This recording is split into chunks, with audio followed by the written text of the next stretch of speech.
President Barack Obama has visited a memorial for the victims of Argentina's military dictatorship, on the final day of his visit to the country. He promised to release more secret military and intelligence files from the era, revealing the U.S. government's role in the 1976 coup. The U.S. was too slow to stand up for human rights in Argentina, he said. Some 30,000 people are estimated to have been killed during the 6 years of military government. Thousands of other people were illegally detained and tortured in what became known as the Dirty War.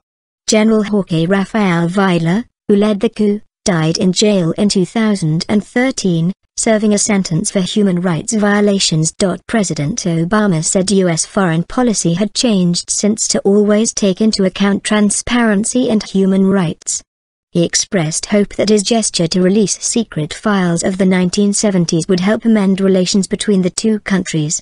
There's been controversy about the policies of the United States early in those dark days, and the United States, when it reflects on what happened here, has to examine its own policies as well, its own past, he said. Democracies have to have the courage to acknowledge when we don't live up to the ideals that we stand for. When we've been slow to stand up for human rights, and that was the case here. Later, tens of thousands of people marched through the streets of Buenos Aires to mark the 40th anniversary of the coup. More than 4,000 secret files from the American government were released in 2002. But on Wednesday, after a meeting with President Mauricio Macri, Mr. Obama announced that for the first time the U.S. had agreed to declassify military and intelligence files from the era.